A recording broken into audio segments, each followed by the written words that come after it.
Thanks for staying with us. The Ministry of Home Affairs and National Security has announced that Cabinet has approved an extension of the deadline for the national recall of non-machine readable passports from October 31st, 2014 to January 31st, 2015. In 2007, the government of St. Lucia took the decision to support the introduction of machine-readable passports for the citizens. In March of that same year, the Immigration Department began to issue the machine-readable passports to citizens.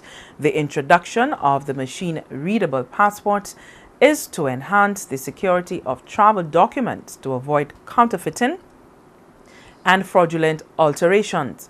Citizens of St. Lucia who presently carry non-machine readable passports should apply for a machine readable passport at the Immigration Department on Bridge Street, Castries before January 31st, 2015. Existing fees will remain as follows. Machine readable passports, regular, the cost is $80, and machine readable passports express service is $130.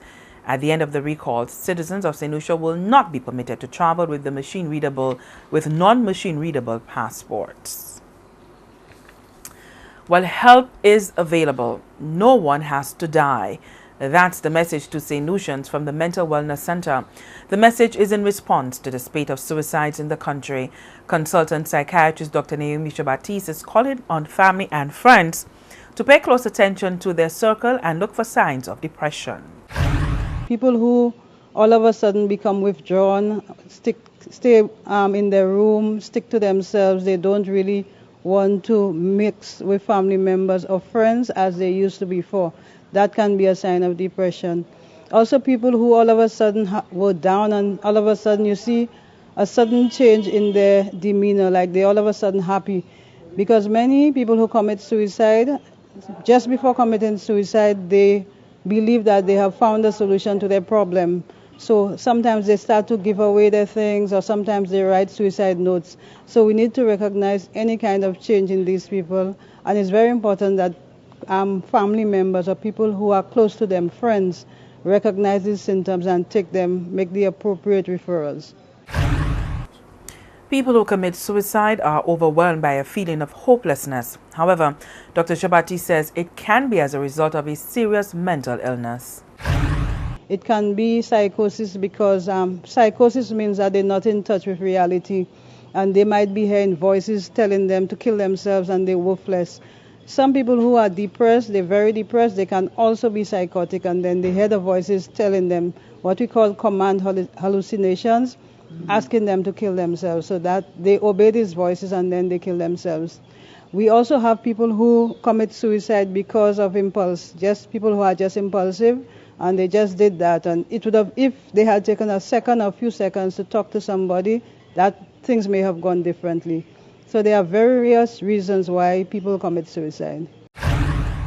The executive director of the Mental Wellness Center says there are professionals at the facility who can assist anyone, and the center is also preparing an island-wide campaign. At the Wellness Center, we have a wonderful team put together. We have 2 psychiatrists, 2 registrars, we have our clinical social worker, we have our clinical counselor, we have our social worker, we have a social worker assistant, we have a psychotherapist, and very soon we'll be having our clinical psychologists and of course nurses who are trained to some extent. So all in all, we have a team that is willing to provide the support and help. But our issue is persons are yet to remove that stigma attached to wellness center or mental health services, thereby they don't come to utilize the service that we have available.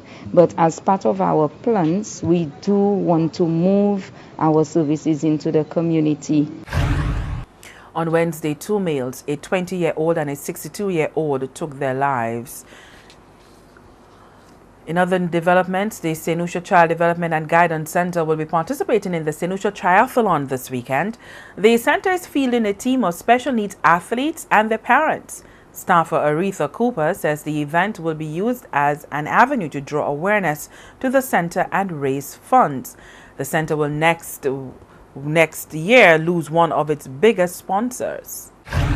A foundation internationally that was supporting us for a couple of years very generously, and that allowed us to pay for volunteers to supplement their income when they come to St. Lucia for extended periods of time. And we were happy to have that, but they're no longer working in St. Lucia, so they've decided to pull out the funding. It really had nothing to do with us. So it will have a big impact on our ability to continue to provide therapy services. Participation in the Childthon is also being seen as a platform to integrate special needs children into the society and have them fully accepted. Well, the fun activity for our kids is a 100-meter swim. It could be, if they can swim, they're doing it on their own or assisted by a sibling or a parent with a flotation device, or they would be walking. Those children in wheelchairs will be assisted by a parent or a sibling. So it's a swim walk.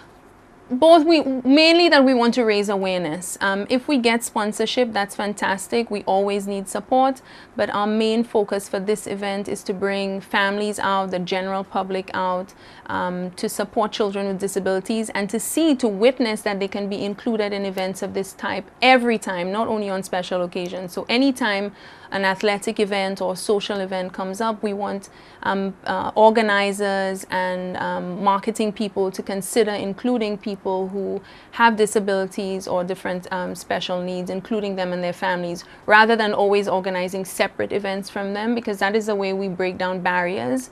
Unless people see and experience children with disabilities, the stigma will always persist.